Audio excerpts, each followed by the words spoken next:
جزاك الله جزاك الله.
السلام عليكم ورحمة الله وبركاته. وعليكم السلام ورحمة الله الحمد لله رب العالمين، والصلاة والسلام على سيدنا محمد وعلى آله وصحبه أجمعين.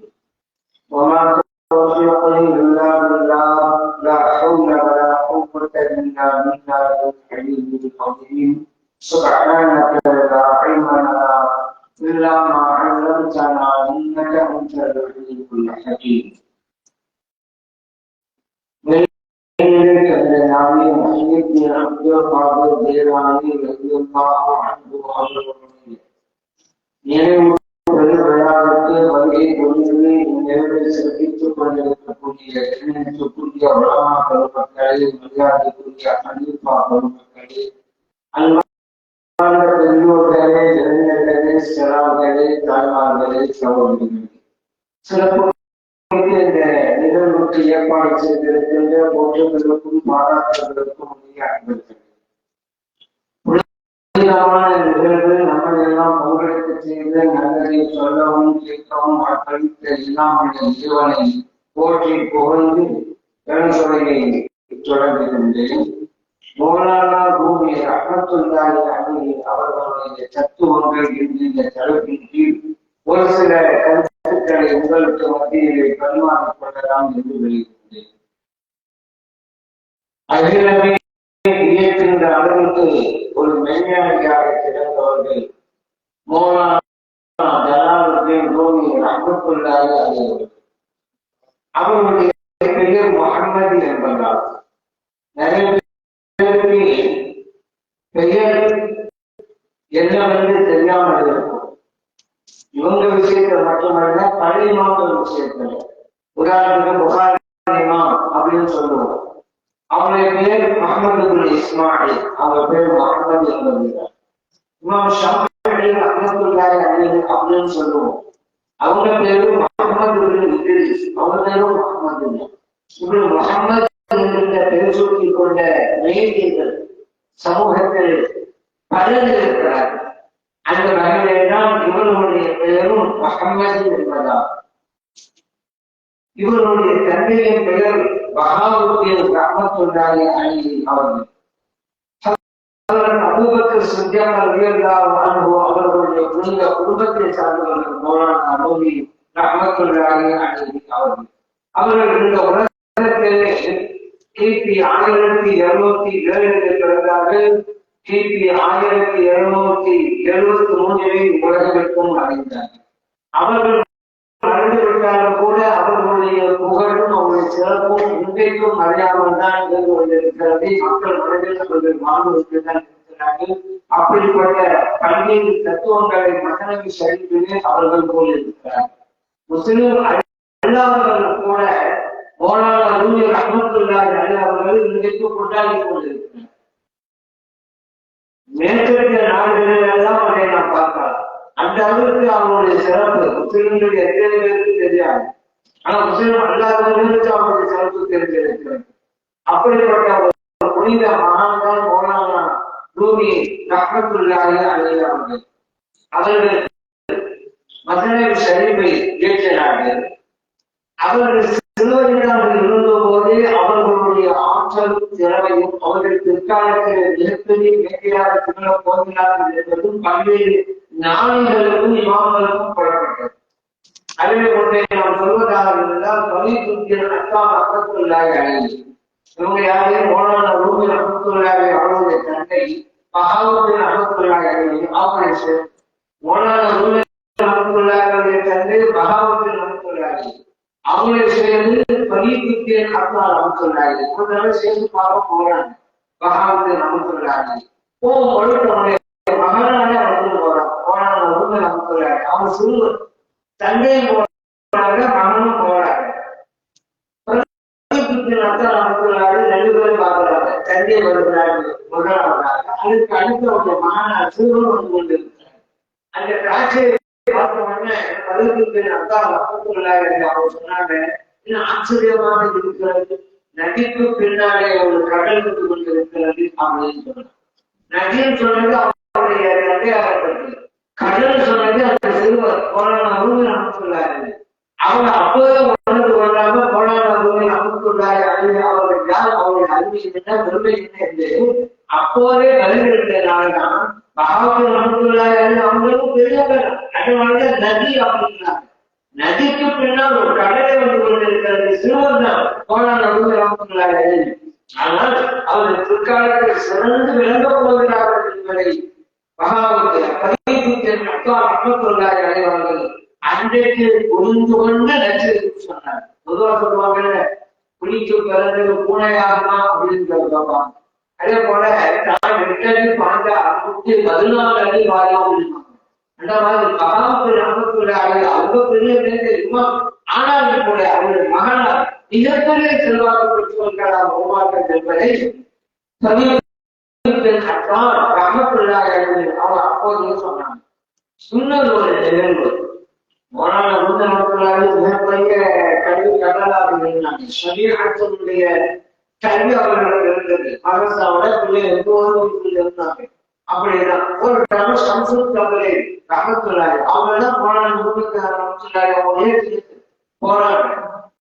இது அவங்க சேதா அவங்களுக்கு முன்னாள் உள்ள விஷயம். அந்த மனசாவுக்கு போன மௌலானா ரூமி ரஹ்மத்துல்லாஹி அலைஹி பிள்ளைகளுக்கு பாடம் நடத்திட்டு இருந்தாங்க. கேட்டாங்க, இதுவெல்லாம் உங்க ஒரு பகையிலான போறவங்கதான் ஒரு தொலைபேசி மாதிரிதான் போவாங்க. அதெல்லாம் கேட்டாங்க, இதுவெல்லாம் என்ன அப்படின்னாங்க, அனுப்பி வைக்கப்பட்டிருக்கிற இதுதான் போற மாதிரி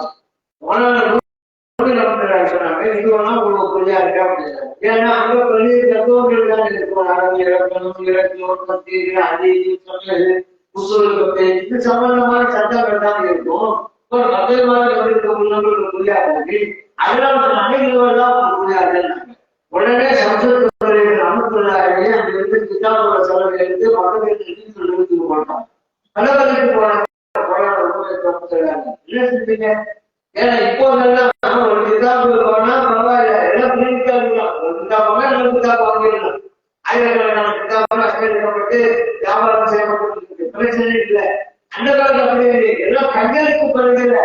ஒரு பிறகு கைகள் அனுப்பி விட்டாலும் அந்த பிறகு அதோட போயிருக்க இன்னொரு பிறகு இருந்தா பரவாயில்ல. இதெல்லாம் செய்யறது சரி, இன்னொரு பிறகு இருக்கு. அதை பார்த்து பல பிறகுகள் தயார் செய்வதற்கு என்ன அவங்க எல்லாம் கையாளர்கள். அதனால பலவருக்கு போய் என்ன காரணம் செஞ்சுக்கிறீங்க என்று போனாங்க.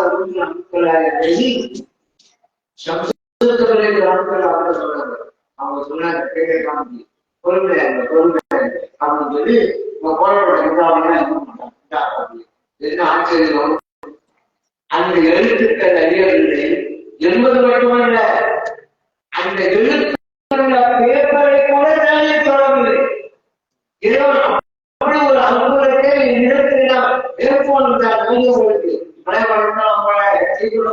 போட்ட போது யாருக்கும் நீ பருத்தம் நெருப்பை நீ இடம் தருகின்ற குழுமையாக மாறிவிடு என்று சொன்னா அந்த மாதிரி நெருப்பு குளிச்சுக்கிறது பொருளா பார்த்து போச்சுறேன்.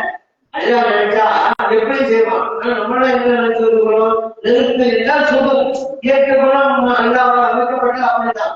ஆனா அந்த தன்மை கூட இருக்காங்க நினைத்தா அந்த நெருப்பை கூட குளிச்சு தருகிற பொருளா மாற்றணும். அப்படி செஞ்சாங்க. சரி போது அதை பண்ண நம்ம ஒரு தண்ணீர் வந்து போய் என்ன பண்ண அழுதுக்கும் இதான் இயற்கை எல்லாம் அமைச்சது. அதே நேரத்துல அங்கே நடந்து ஆச்சரியம் பேப்பரை கூட தண்ணீர் தொடரவில்லை. இயந்து போனார்கள் அமைச்சராங்க. என்ன ஆச்சரியமா இருக்கு. கண்ணூர் போட்டாச்சு வெளியே வந்தா பேப்பர் விட்டுறது. அந்த அதிசயத்தை நினைச்சாங்க. சம்சத் கபிலே நமக்குள்ளாரு அவங்க என்ன இப்படி இவ்வளவு எப்படி நடக்கிறது, எப்படி சாத்தியம்? அப்பதான் அவங்க சொன்னாங்க, சம்சத் கபிலே நமக்குள்ளாரு அடிவி இதுவெல்லாம் உங்களுக்கு. ஏன்னா அவங்க சரியத்தான் இருக்கிறாங்க. இந்த மாதிரி அற்புதங்கள் நிகழ்த்துவதெல்லாம் வழிமார்கள் செய்வார்கள், சரியப்பத்துடைய ஞானம் பெற்றவர்கள் செய்வார்கள். சரியத்தில் இருக்கக்கூடிய போது இதுவெல்லாம் உங்களுக்கு புரியாது. அப்பதான் நினைக்காங்க கல்வி என்பது இன்னொரு வகையில் இருக்கிறது. நமக்கு தெரியாத கல்வி இருக்கிறது. நம்ம தான் ஏற்று சுரக்காய்களை எடுத்து இருக்கிறோம். இதற்கு மேலே வந்து இருக்கிறது கல்வி. ரெண்டு வகை. தாயை படித்து விழுகிற கல்வி, ஆளை பிடித்து விழுகிற கல்வி. நமக்கு விழுகிறதால் தாயை படித்து விழுகிற கல்விதான். ஆளை பிடித்து பெற வேண்டும். அதற்குரியவர்கள் தான் இவர்கள் என்று புரிந்து கொண்டுதான் அப்போது அவங்களை சேர்ந்து அதற்கு பிறகு வாழ்க்கையை மாறிட்டு போனால்தான் பூமி கபத்துள்ளாக அழிவு அவர்களுடைய வாக்கம் மாறிவிட்டு. பொதுவாகவே எந்த தொழில ஈடுபடுறோமோ அந்த தொழிலை ஞாபகம் வேண்டிய சரீரத்தை மட்டும் இருந்தா பத்தாது. சரீரத்தை விரும்பணுமோ அந்த ஞாபகம், சரீரத்துக்கு போனோமோ அந்த ஞாபகம். கரெக்டா அது அங்கேதான் அது எந்த தொழில் இருக்கணுமோ அப்படி இருக்கணும். ஏதோ ஒன்றை மட்டும் அந்த தெரிஞ்சு வச்சுக்கிட்டு அதுல போதும் நினைக்கக்கூடாது. இன்னைக்கு சரீரத்துல போதும் நினைக்கிறது ஏமாறு நடக்கிறாங்க. அவங்களுக்காக இது பாடம். இன்னொரு வகை கல்வி இருக்குது. அதே பெற்றுக்கொள்ள இப்படிதான் ஒரு அறிஞர் ஒரு மேலே கடல் பயணம் படம் ஓட்டிட்டே இருக்கிறாரு. ஒரு படம் இருக்கிறாரு, படம் இருக்கிறாரு. போகும்போது பேட்டி கொடுத்தாரு. இந்த படம் படிச்சிருக்கேன். நம்ம உனக்கு அறிவியல் சயின்ஸ் எல்லாம் சொல்றாங்க தெரியுமா? அந்த நாம வந்து தெரியாது ஐயா. என்னப்பா இது தெரியாத வாழ்க்கையில காப்பாற்ற.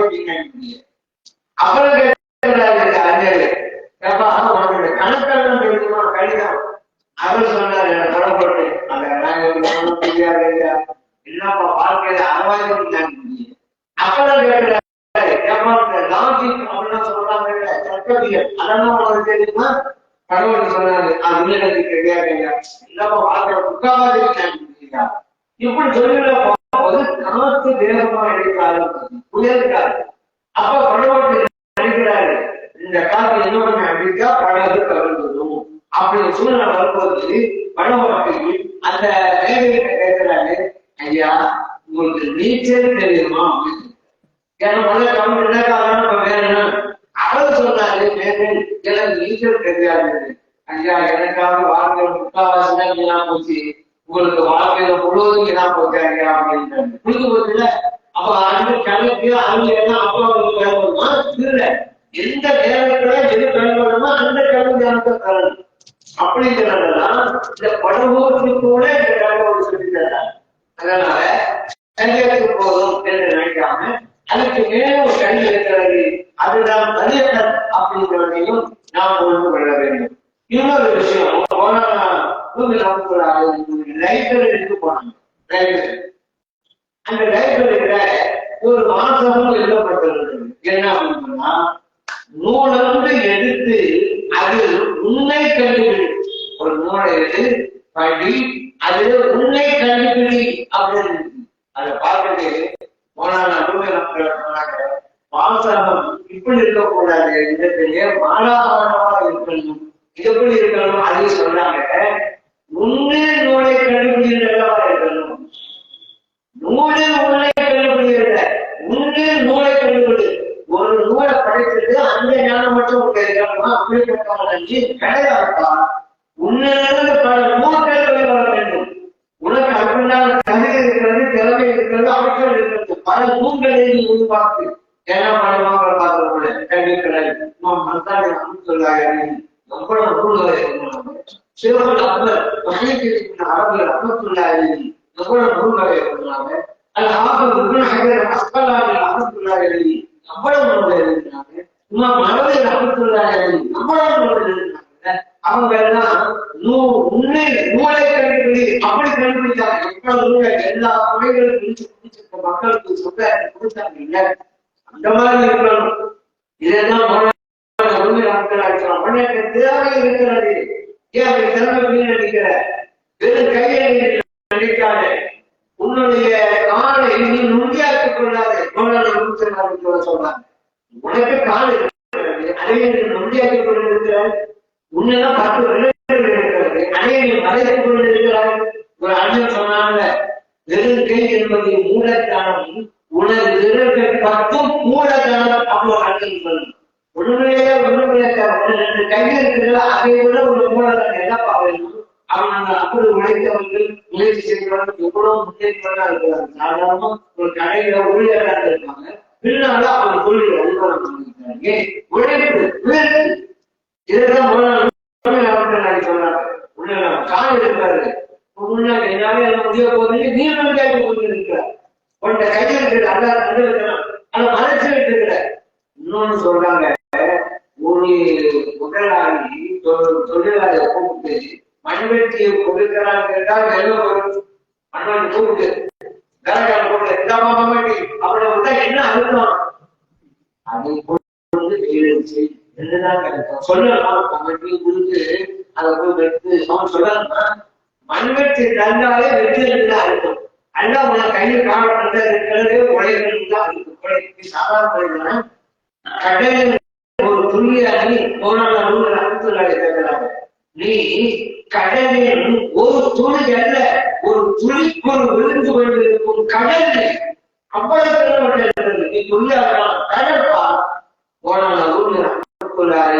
அதான் சொல்லி தர்றாங்க. அதனாலதான் சொன்னாங்க, நூலொன்று எடுத்து அதிலே உண்மை கண்டுபிடி, பாசனம் மாறாக இருக்கணும், உன்னிலே நூலை கண்டுபிடி, அப்படிதான் இருக்கணும் என்றாங்க. ஆனா அப்படிப்பட்ட நூல்கள் இருந்தால்தான் அந்த நூலகத்திற்கு பெயரே ஆன்மாவின் நூல்கள் நடக்கிற ஒரு மன்னன் லைப்ரரி வச்சிருந்தான். அதுக்கு பேர் என்ன தெரியுமா வச்சாங்க? ஆன்மாவின் மருந்துகள். ஏன்னா அப்படிப்பட்ட நூல்கள் உள்ள இடம். நூல்ல சாதாரண பொதுவாக நூல் ஏற்படுகிறது, புத்தகத்தில் நூலுக்கு தேவைப்படுகிறதுன்னா நூல் நமக்கு தெரியும். ஊசியில போட்டு துணிகளை தைப்போம், பிரிந்த துணியை தைப்போம். புத்தக நூல், அந்த புத்தக நூலுக்குத்தான் பிரிந்த துணியை தைக்கிற நூலை பேராக வைக்கப்பட்டிருக்கிறது. புத்தக நூல், ஊசி நூல். புத்தக நூல் என்ன? அதை நம்ம படிக்கிறோம். புத்தகங்கள் எல்லாருக்கும் தெரியும். அந்த நூல் தெரியும். நூலுக்குதான் வேலை செய்யும். நமக்கெல்லாம் தெரிஞ்சிருக்கணும். பிரிந்த துணியை சேர்க்கிறது. அதே போலதான் மிகுந்து விளக்கும் இதயங்களை நினைக்கிற ஆற்றல் இந்த புத்தகத்தை தோன்றி புத்தகம். அது போல அந்த ஊரில் அமர்ந்துள்ளார் எழுதி அதை கொண்டு வராங்க. இன்னொன்னு சொன்னாங்க, மௌனமா இருப்பது சில கட்ட நிலையில் மிக உயர்ந்தது அப்படிங்கிறது அழகான உதாரணம் சொல்றாங்க. மௌனம் என்பது இறைவனின் மொழி அப்படிங்கிறார். நமக்கு ஆச்சரியமா இருக்கு. பேசினாதான் மொழி, அரபியில் பேசினா அரபு மொழி இருக்கும், ஆங்கிலத்தில் பேசினா ஆங்கில மொழி இருக்கும், தமிழ்ல பேசினா தமிழ் மொழி, உருதுல பேசினா உருது மொழி. ஒரு நாள் மௌனமா இருக்கிறாரு. இந்த எந்த மொழி இது மௌனமா இருக்குது, இது ஒரு மொழி இது சொல்லுவாங்க, பேசுறாங்க. அந்த மௌனமா நமக்குள்ள சொல்றாங்க, நீ மௌனமா இருப்பதும் மொழி, அது இறைவனின் மொழி. எப்ப பார்த்தாலும் பேசிக்கிட்டே பேசிக்கிட்டே இருந்தா எல்லா பேரும் சிந்திக்க மாட்டோம். மௌனமா இறைவனை பற்றி சிந்திக்க ஆரம்பிப்பான். அப்ப மௌனமா இருப்பது இறைவனுக்கு மொழியாக ஆரம்பிக்கிறது. மௌனம் ஞானத்தின் அடையாளமாக. பேசிக்கிட்டே சிந்திக்க முடியாது. ஆனா சிந்தனை என்பது நல்ல சிந்தனையா இருந்தாலும் இறைவன மொழி. சில பேர் சிந்திப்பான், இன்னைக்கு யாருக்கு இருக்கான், இன்னைக்கு யாரும் ஏமாத்தான், இன்னைக்கு யாரும் மோசடி செய்யலாம், அப்படி சிந்தித்து உட்கார்ந்துருப்பான், மௌனமா தான் இருப்பான். இறைவன் முடியாது, சேத்தான மொழி. அதனால மௌனம் ஞானத்தின் அடையாளத்துல இறை சிந்தனைக்கு இருக்கக்கூடிய மௌனம். இதைத்தான் அமுத்துள்ளாரு சொல்லி காட்டுவாங்க. பொதுவாகவே மனிதன் எடுத்துக்கிறாங்க, சாதாரணமா இருக்கிறவனுக்கு தான் அழகு இருக்கிறான். அவனை ஞானம் கூட கூட கூட மௌனம். இதுதான் இயற்கை. சில பேர் பேசாமலே இருப்பாங்க, ஞானம் அவங்க இதுவே இல்லை. சில பேர் அழிந்து இருப்பாங்க, அதே போல ஞானம் தான் இருக்கு. பொதுவா சொல்லுவாங்க, ஒரே குடம் கூப்பிட்டாங்க, நிறை குடம் கரும்பாக கம்மியா இருக்கா தண்ணீரை எடுத்து குளத்துக்கு போனாலும் சொல்லுங்க, இடம் இருந்தா குளத்துக்குள்ள தண்ணி வீட்டு அளவுக்கு தண்ணி இல்லை. ஆனா குளத்தினுடைய அந்த தண்ணி நிரம்பி இருந்தா செலவாகும், அசையா இருக்கும், அமைதியா இருக்கும். இதைத்தான் அறிஞர் ஆசிரியர் சொல்றா. அவங்க சொல்றாங்க, ஓடி நின்ற நதியின் ஆர்ப்பாட்டம் எல்லாம் கடலிலே கடற்கரை வரைக்கும் கடல் வைத்தால் அமைதி பெற்றுகிறது. நீங்க ஆட்டங்கள் வரைக்கும் வேகமா ஓடும்போது கடவுளுடன் சுத்தம் கடவுளுடன் போகும். ஆனா கடலுக்கு கடலுக்கா சாயம். அப்படித்தான் அதுபோல ஞானம் உள்ளவர்கள் அழைத்து கொண்டிருப்பார்கள், நிலைநாட்டு அமைதியாக இருப்பார்கள். மௌனம் ஞானத்தின் அடையாளம். கடலிலே கடல் விட்டால் அமைதியாக இருக்கிறது. ஒருவன் இறைவனிடம் சேர்ந்து விட்டால் அமைதியாக இருக்கிறான். ஆகவேதான் மௌனம் பூமி அகப்பிள்ளாய் அழகி அவங்க சொன்னாங்க, மௌனம் இறைவனுடைய முறையை வேறு சொன்னாங்க. உலகத்துல மனிதர்களை பார்க்கணும், பலதரப்பட்ட மனிதர்கள், மற்றவங்க நல்லது செய்யற மனிதர்கள் இருக்கிறாங்க, மற்றவங்க தீர்வு செய்யற மனிதர்கள் இருக்கிறாங்க. இதையெல்லாம் பார்க்கலாம். பார்த்துட்டு சொன்னாங்க, சில மனிதர்களை பார்த்து அவர்களுக்கு உடையில்லை, அப்படி ஏழைகளா இருக்காங்க, போதுமான உடை இல்லாம கஷ்டப்படுற ஏழைகள் இருக்கிறாங்க. அத அவங்க சில மனிதர்களை பார்த்து அவர்கள் உடுத்துவதற்கு உடை இல்லை, சிலரிடம் உடையை பார்க்கிறேன், அந்த உடைக்குள்ளே மனிதர்கள் இல்லை, உடைதான் இருக்கிறது. இது தவறான மனுஷன். உடை இருக்கிறது, உள்ளே இருக்கிறது மனிதர் அல்ல. ஏன் அவன் மிருகங்களுடைய குணங்களை எல்லாம் சொல்ல போறான்.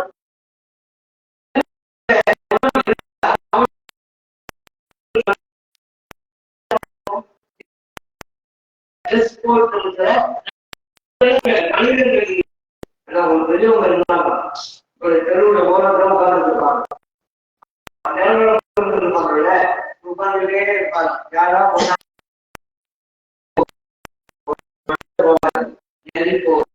இன்னொரு ஆள் போவாங்க வழியா, பூனை போகுது, இன்னொரு ஆள் அந்த வழியா போவாரு, ஆடு போகுது, இன்னொரு ஆள் அந்த வழியா போவாரு, மாடு போகுது.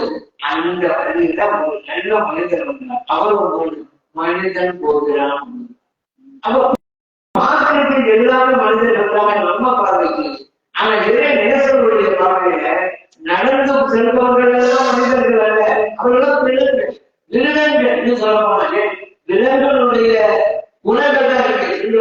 அல்லாவுக்காக விலங்க கூட உதாரணம் காட்டாதப்பா, அதே கூட மோசமா இருக்கிறாங்க. ஏன்னா விலங்கு உதாரணம் காட்டினா இளைஞர் வந்து குறைச்ச குறிப்பிட்டதாக அதனால விழாக்க கல்யாணம்ங்கிறாங்களா இவர்களெல்லாம் முக்கியமானவர்கள்லாம் ஆழ்வார்களை போனவர்கள் சொல்லிட்டு ஏன் ஆழ்வார்கள் சொன்னாங்க ஆழ்வார்கள் அரசு குறைக்கிறது பரிசம் அவர்கள் சொல்றாங்க அனைவரும் மோசம் சொல்றாங்க சில மனிதர்களை பார்க்கிறேன் உடுத்துவதற்கு உடையில்லை இன்னும் சிலரை உடையை பார்க்கிறேன் அங்கே மனிதர்கள் இல்லை அப்படின்னு ரூமி ரஹ்மத்துல்லாஹி அலைஹி அவர்கள் மனிதர்களுடைய குணங்களை பற்றி சொல்லித்தராங்க அடுத்து சொல்றாங்க வாங்குங்க ஒரு சேக சந்திங்க பட்ஜெட் வாங்குங்க நிறுவன ஞானத்தை சொல்லுங்க உங்களுடைய உள்ளத்தை தூய்மைப்படுத்திடுங்க அப்பதானே பட்சி அடையலாம் அல்லாஹ் குர்ஆன் சொல்றாங்க உள்ளத்தை தூய்மைப்படுத்தி கொள்றோம் வெற்றிப்படுத்தவும் அல்லா சொல்றான் அல்லாஹ் ஞானத்தை சொல்லுங்க அல் ரஹ்மான் புத்தக சொல்லிடா அல்லாஹ் சொல்லிட்டான் ரஹ்மானை பற்றி அதை அறிவுகளுக்கு தெரிந்து கொள்ளுங்கள் வாங்காமல் கேட்டா சில பேர் வர்றது இல்லை என்னால பார்க்கலாம் அதுக்கு ஒரு டைம் வரட்டும் அதுக்கு ஒரு பக்குவம் வரட்டும் அப்படின்னு சொல்ல வருகிறாங்க இன்னும் சில பேர் அதற்கு சில பேர் இருக்கிறாங்க இதுல என்ன எடுத்துட்டாங்க இந்த சேதோ உயிர்வு கையெழுத்து முறைகள் இதுக்கு சில பேர் இருக்கிறாங்க அவ்வளவுதான் எல்லாருக்கும் இல்ல சில பேருக்கு சில பேர் இருக்கிறாங்க இப்படி நடக்கப்பட்டு ஏமாந்து நிறைய பேர் இருக்கிறாங்க பங்காள பத்தி தான் போராட்டம் நாட்கள் சொல்றாங்க இந்தாப்பா உலக பாதையில் தன்னன் தெரியாம நீதான் நடக்க அந்த பாதையில் உனக்கானது யாரும் நடக்க மாட்டாங்க ஒரு பாதை நீதான் நடந்து போன இல்ல நாங்க உட்கார்ந்து எங்க பாரம்பரியம் நடந்து போகல உனக்கு பசுவந்தால் நீதான் உண்ண வேண்டும் உனக்கு தாகம் ஏற்பட்டால் நீதான் தண்ணீர் குடிக்க வேண்டும் உனக்கு யார் என்றால் நீதான் மருந்து உட்கொள்ள வேண்டும் அந்த மாதிரிதான் உன்னுடைய தீவிரப்படுத்துவது நீதான் செய்யணும் அதாவது அமைப்பை சொல்வது நீதான் சொல்லணும் உனக்கு பாராம இன்னொரு சில பேர் இருக்கிறாங்க என்னமோ சில பேருக்கு இன்னும் நினைச்சிருக்கிறாங்க பாவம் உங்களிடம் ஏமாறு இவர் சொல்றாரு உன் பாதையில் ஜன்னல் தெரியாத நீதான் நடக்க வேண்டும் உனக்காக மற்றவர்கள் நடக்க மாட்டார்கள் அப்படிங்கிறத போனாலா பூமி ரஹ்மத்துல்லாஹி அலைஹி அவன் சொல்றான் அடுத்து ஒன்றுடைய அருமை புரிந்தவர்கள் எல்லாத்துக்கும் ஒரு மாநில கிழமை அதுல அருமை யாருக்கு வணிக வியாபாரம் கொடுங்க மாநிலம் வைடூரியம் இதுவெல்லாம் வணிக வியாபாரம் கொடுத்தா மதிப்பு தெரியும் அதுக்கு நான் ரேட்டை போடுவான் ஒண்ணும் தெரியாம வயக்காடு விவசாயத்துக்கு கொடுத்தாக்கா நட்ட வெள்ளம் வந்து இன்னொரு கிழமை தீர்வு போடுவாங்க ஏன் அதுவே தெரியாது அதுவே தெரிய வேண்டும் ஒரு அழகான உதாரணம் போனா சொல்லி காட்டுறாங்க நல்ல உதாரணம் பசித்து இருக்கக்கூடிய ஏழை அறிகின்ற ஒரு ரொட்டியின் சுவையை அதை சுடுகிற சமயக்காரருக்கு சுடுகிறதுலே அந்த ரொட்டியின் சுவை அவனுக்கு சரியா தெரியாதுங்க ஏன் யாருக்கு தெரியும் பசிச்சு அவனுக்கு நான் பசிச்சு அவனுக்கு தெரிகிறது சுடுவான் ஒருவன் ரொட்டியின் சுவையை அறிபவன் இன்னொருவன் சமயக்காரர்கள் புரிய இப்படித்தான் நிறைய பேர் இருக்கிறாங்க அக்கம் 10 பேர் எதிரி சிவகுமார் இருப்பாங்க அவங்க மதிப்பான ஞானத்தை பெற்றிருக்கிறாங்க அப்படின்னு சொன்னா சில பேர் அதை கண்டுபட்டது இல்லை அலட்சியங்கள் நடக்கிறாங்க எங்கிருந்தெல்லாம் வந்து அப்படி செய்தியை சந்திக்க பகிர்ந்து பெற்று இளைஞர்கள் சொல்லுவாங்க பக்கத்து ஊட்டல் ஒரு ஆள் இருப்பாரு சிவனுடைய பக்கத்து ஊட்டல அவர் இதை கண்டுக்கிறாங்க இருப்பாரு அதை ஒரு உதாரணம் சொல்லுவாங்கல்ல தாமரை இருக்கிறவருடைய தேர்ந்தெடுக்கிற அதை அருங்குவதற்கு எங்கிருந்தோ வரும் ஒரு வண்டுக்கு தெரிகிறது இந்த தாமரை இதழில் இருக்கக்கூடிய தேன் நூற்றுக்கணக்கான பயிர்கள் பறந்து வந்து தாமரை இதனுடைய தேவை உறிஞ்சுகிறது செல்கிறது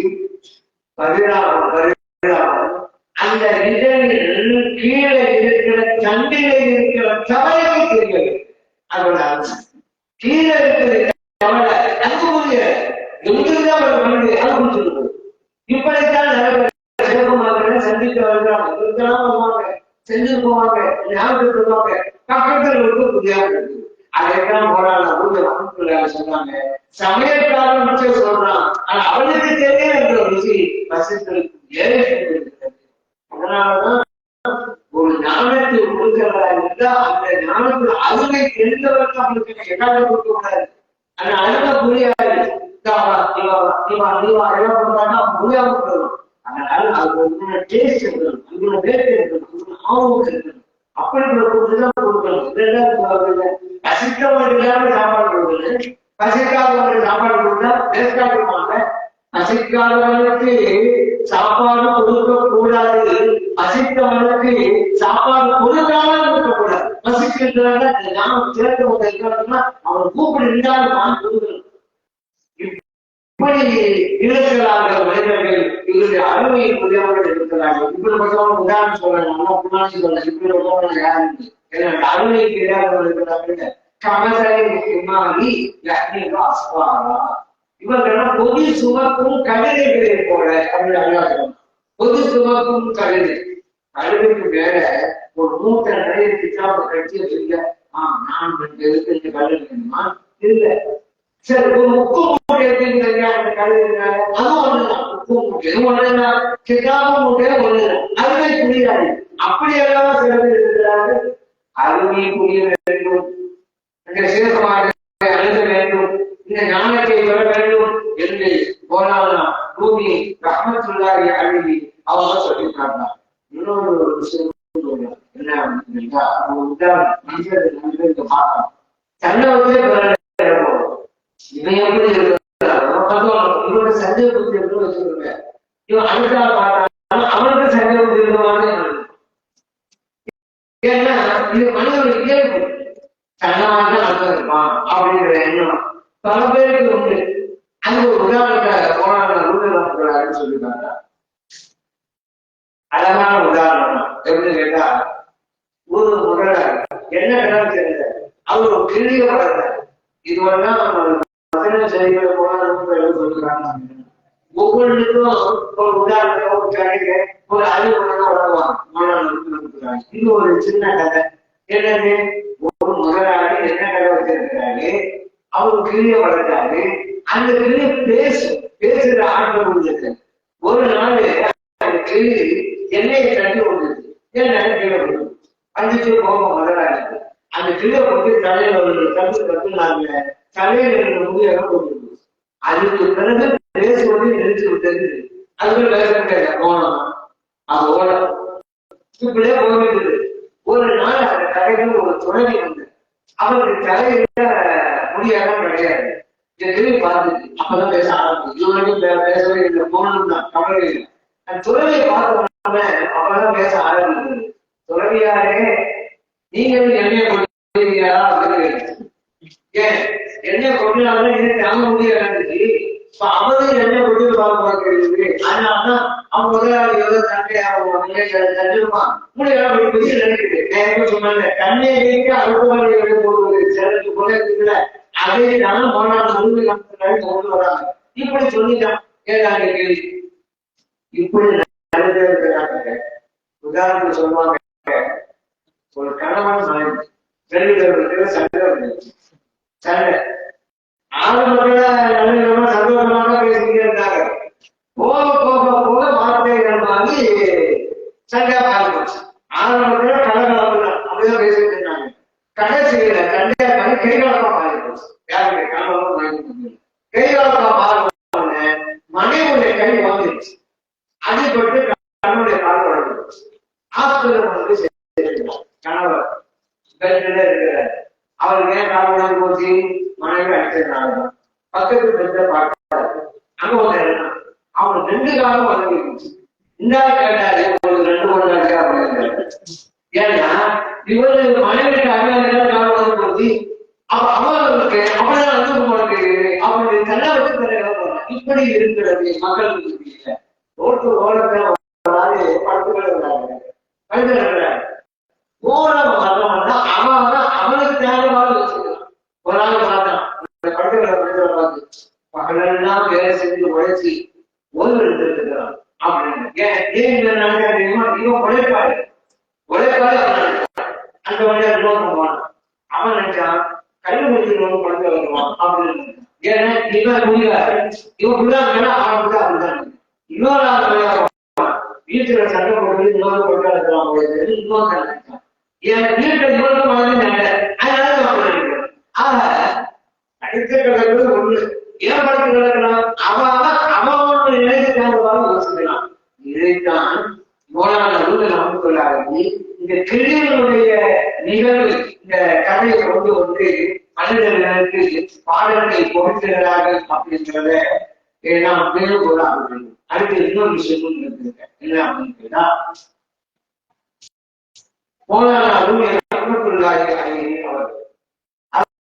அற்புதமான ஒரு கருத்தை சொன்னாங்க. இது எல்லாருக்கும் தெரிஞ்சதுதான், எல்லாருக்கும் தெரிஞ்சதுதான். என்ன அப்படின்னு கேட்டா, நீ எது தேடுகிறாயோ அது உன்னை தேடிக்கொண்டு. அதுதான் இது ரொம்ப ஃபேமஸ் ஆனது.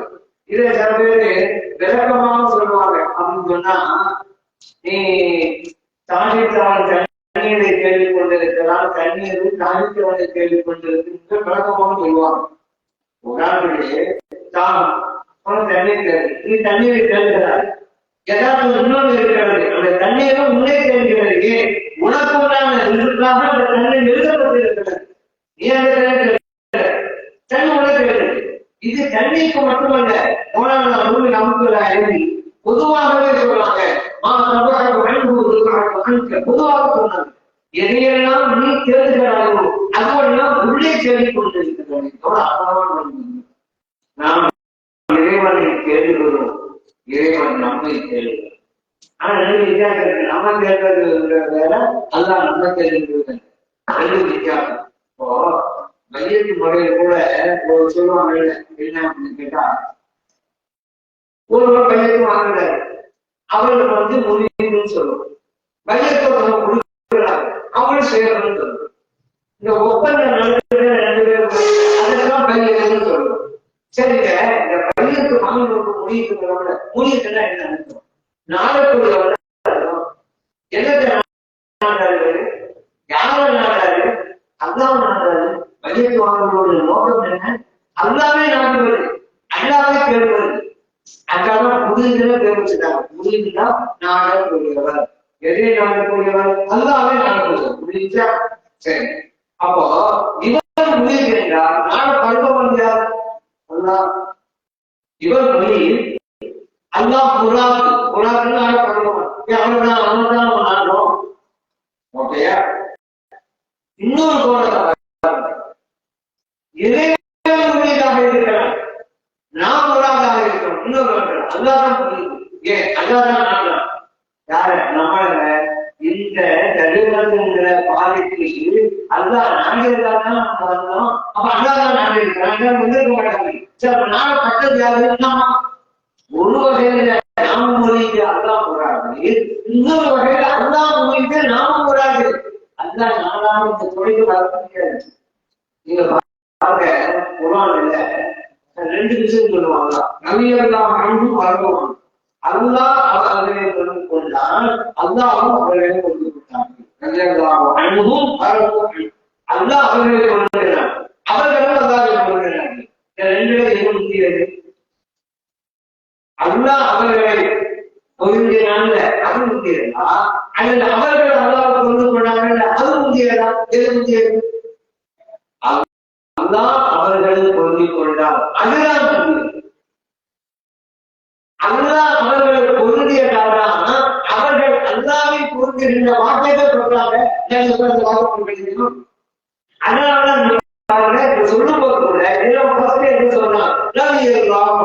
அல்லாஹ் அவர்களை பொருந்தினார். அங்கெல்லாம் பத்து சொன்னா நல்லா வரணும் அனுபவம் அவர்கள் ரெண்டாவது புரியுதா? அல்லாஹ் அவரை அனுகிரகம் நமக்கு தரவா இருந்தா அவன் நாங்கள் ஃபர்ஸ்ட் அப்பதான் நமக்கு கிடைக்கும். நாங்கதான் கிடைக்காது. அதே போல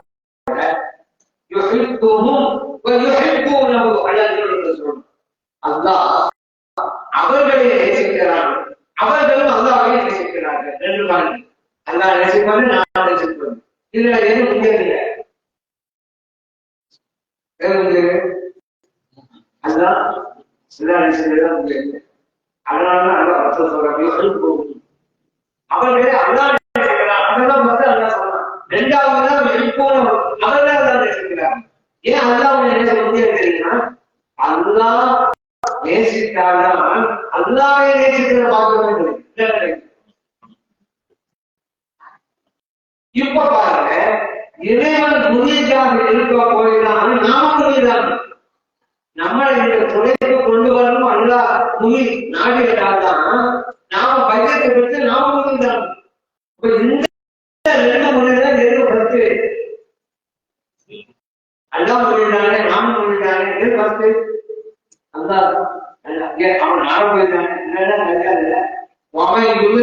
பலன் தகிதளவு கதையியல் முடிச்சுட்டா அல்லா யாரை வழிவெடுக்க அல்லா நினைச்சிட்டாரோ அவர்களுக்கு நேர்வழி காட்டுகிற ஒரு செய்கை அல்லா கொடுக்க மாட்டான் இதற்கு நினைத்தார்கள். அப்ப ஒரு செய்திகளும் கிடைக்கிறதா இருந்தாலும் அல்லாவே நாட்டம் இருக்கணும். அல்லா முனியதா இருக்கணும்.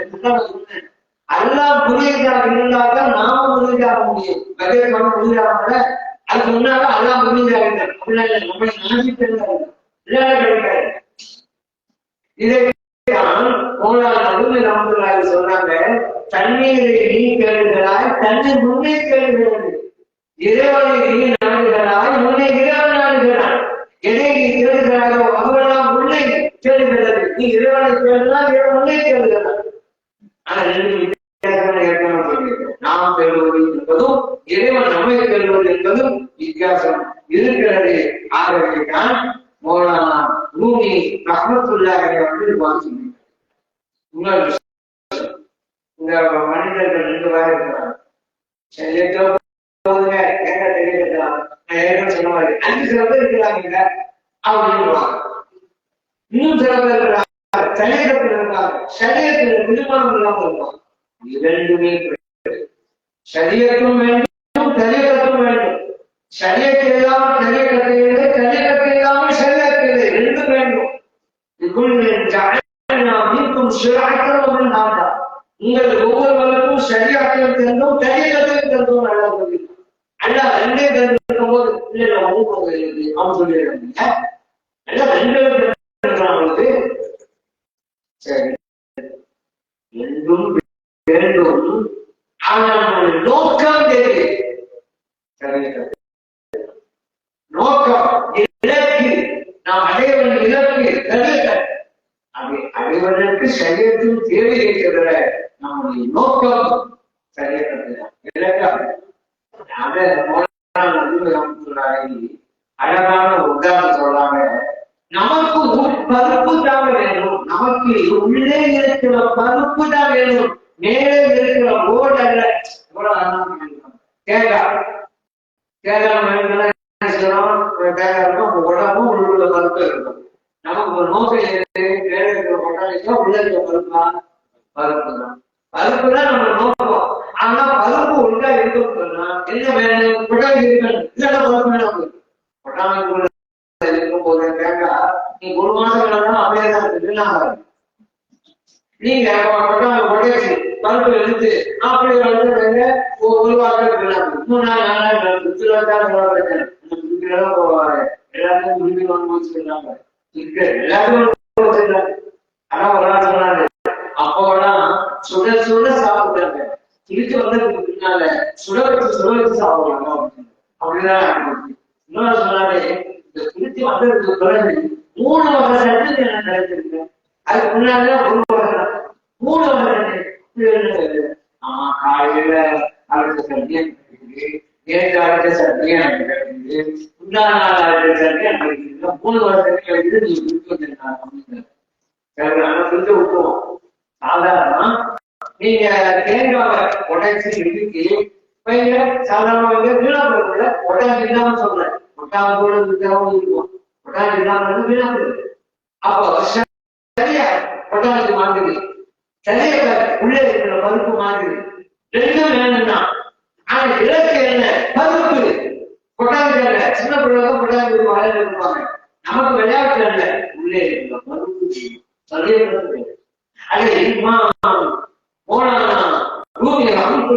சொல்றாங்க. நமக்கு பருப்பு வேண்டும். பொருள்கள் அல்ல, பட்டாசு எல்லாம் பல வகையான பருப்பு இருக்கு, பாதாம் பருப்பு இருக்கு, பாதாம் பருப்பு இருக்கு, உடச்சுதான் பருப்பு இருக்கணும். நமக்கு இழக்கு உள்ள இருக்கிற பாதாம் பருப்பு தான், மேல இருக்கிற ஓடு ஆனா ஓடு இருக்கணும். அது சரியா இப்படி இன்னொன்னு சொன்னாங்க, போதும் சரீரம் போதும் அப்படிங்கிறவங்க கொண்டாந்து வளர்ந்து இருக்கும். இன்னொன்னு உங்களுக்கு தெரியும், இந்த மொத்தம் அளவு பாடல் மொத்தம் உள்ளதான் சாப்பிடும். உள்ள சாப்பிடும் போது நீங்க அந்த முட்டை பார்க்கணும். நீங்க யூடியூப்ல பார்க்கலாம், எல்லாம் சுவைத்து சாப்பிட தெரியுமா? ரத்தம் ஊத்துங்க வாயிலிருந்து கொண்டாந்து ரத்தம் ஊத்துது இல்ல, ரத்தம் ஊத்துது, நம்ம ஊத்துது. ஆனா அந்த ஒருத்தம் சுவைத்து சாப்பிடும், சுத்தமா சாப்பிடுறது. அது என்ன நினைக்குது, நமக்கு சுவையான உணவே இதுதான் நினைக்குது. பாத்தீங்களா? இப்படிதான் இன்னொரு உதாரணத்தை போல சொல்றாங்க, அத்திப்பழம் எல்லா பறவைகளுக்கும் உணவாக ஆகுவதில்லை. அத்திப்பழம் சில பறவைகள் தான் போகுது சாப்பிடுது, நசிக்குள்ள போறாங்க. ஆனா அத்திப்பழம் எவ்வளவு உயர்ந்த பழம், எல்லா பறவைகள் கிடையாது, சில பறவைகள் தானே. அந்த பறவைகள் இந்த ஞானம் சிலருக்கு தான். அத்திப்பழத்தை எல்லா பறவைகளும் உண்ணுவதில்லை. அதுபோன்றுதான் இந்த ஞானத்துக்கு இன்னொரு செயலுக்கு போதும் செயலுக்கு போதும் பாவம் அசலை நினைக்கிறாங்க. இதற்கு தான் அழகான உதாரணத்தை மோனானவர்களும் இன்னொன்னு சொல்றாங்க. சூரிய கிரகம் ஏற்படுவது கூட மதிக்க வேண்டியவர்கள் மதிக்காதவர்களால் ஏற்பட்ட விளைவுதான். நம்ம சூரிய கிரகம் ஏற்படுவது சந்திரனுக்கு மதிக்க வேண்டியவர்களே மதிக்க வேண்டும், இல்லைன்னா பிரோஜனம் இல்லைங்க. இறைவனை துதிக்க வேண்டும், இறை நேசர்களை மதிக்க வேண்டும். இறை நேசர்கள் மதிக்காமல் இறைவனை துதித்தால் அவர் துதிப்புக்கு மதிப்புகளை மரியாதை அப்படி இருந்திருந்தால் இபிலீஸ்வரத்தை வைத்திருப்பார். ஆனால் அல்லாஹ் துதிக்கிற எந்த குறையும் இருக்காது, அது மதிக்கிறவங்கதான் குறை வச்சான்.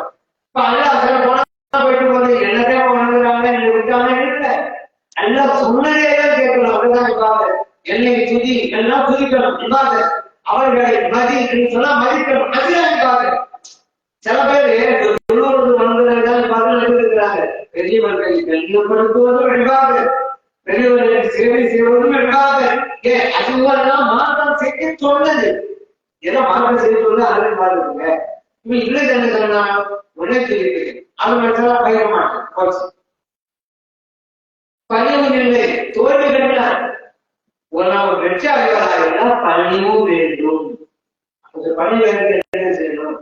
நாம் கல்விக்கான அழகான ஒரு அறிவுரையை வழங்குகிறோம். ஒரு ஆளை பார்க்கணும், பணியில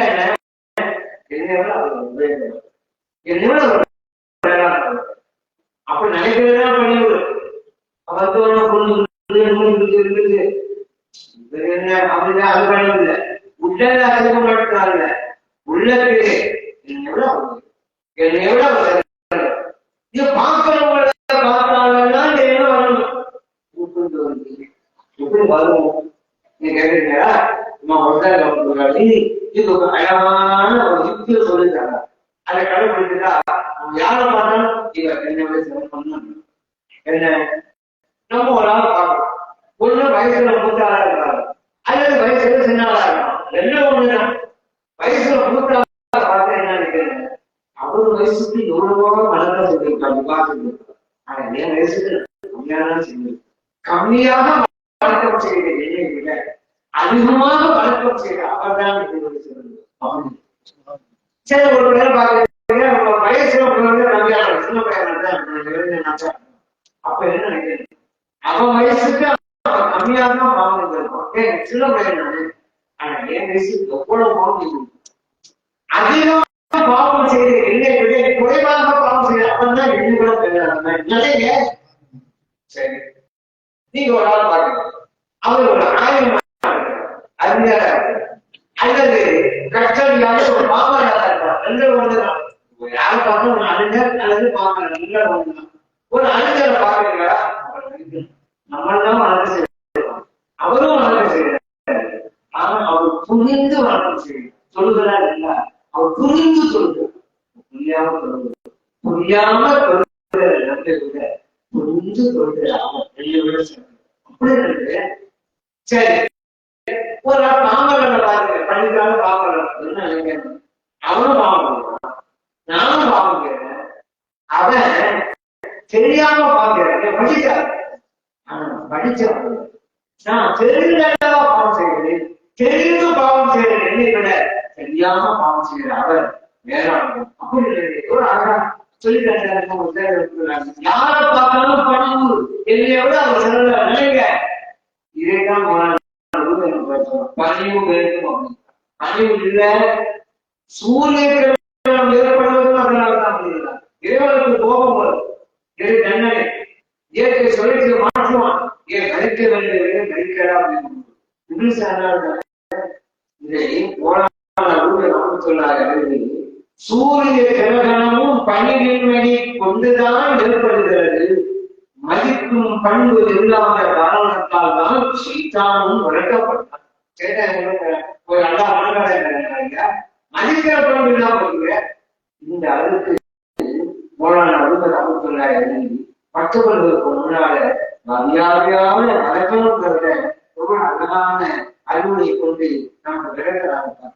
பொதுவா பணிவுகளும் இயக்கும் பொழுதுக்கு பல தடவை கூட நம்ம சொல்லியிருக்கோம். சராசரி ரெண்டு சர்ச்சையும் அதுல எந்த கட்டுல பொருள் இருக்குதோ அது பணிந்து கிடக்கும். பொருளே இல்லாத கட்டு மேலே கிடக்கும். மேலே இருக்கிறதுனால அது வேண்டாம், இல்ல ஒண்ணு இருக்காது. இன்னொரு சிறப்பு பணிந்து கிடக்கிறது, அது சிறப்பு இருக்கிறது. காரணம் அதுதான் பொருள் இருக்கிறது. ஒரு மரத்துல பல கிளைகள், எந்த கிளையில கனிகளை காய்ப்பு குழுவுதோ அந்த கிளை சார்ந்து கனிகளே இல்லாத கிளைகள், பெரும் கிளைகள் நிமிர்ந்து நிமிர்ந்து இருப்பதால் கிளை ஒண்ணுக்குள்ள தாழ்ந்து இருப்பாங்க. அந்த விஷயம் அந்த மாதிரிதான் பலூரல் நடந்து கொள்கிறது.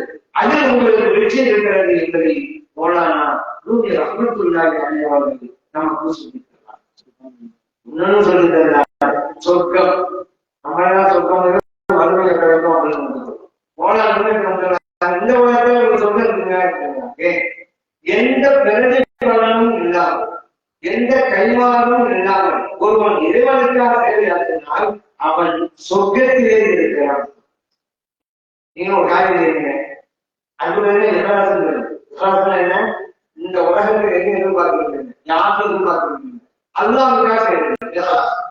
இதைத்தான் சொன்னாங்க, எந்த கைமாறும் இல்லாமல் எந்த பரிசையும் எதிர்பார்க்காமல் ஒருவன் காரியத்தை செய்தால் இங்கே அவன் சொர்க்கத்தில் இருக்கிறான். இங்கு உலகம் அவனுக்கு சொர்க்கம். இதைத்தானே அவங்க சொன்னாங்க, நல்லோர்கள் சொர்க்கத்திலே இருக்கிறார்கள்,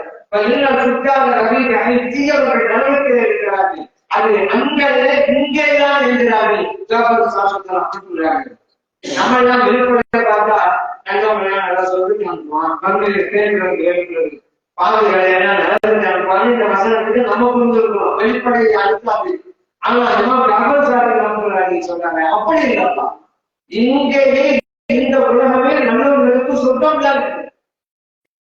எல்லா பொருட்களை பார்க்கின்ற போதும் இறைவனை பார்த்தால் இந்த உலகம் அவனுக்கு சொர்க்கம் தான். ஏன் அது சொன்னாங்க, சொர்க்கத்துல அல்லாம நீ பார்ப்பேன்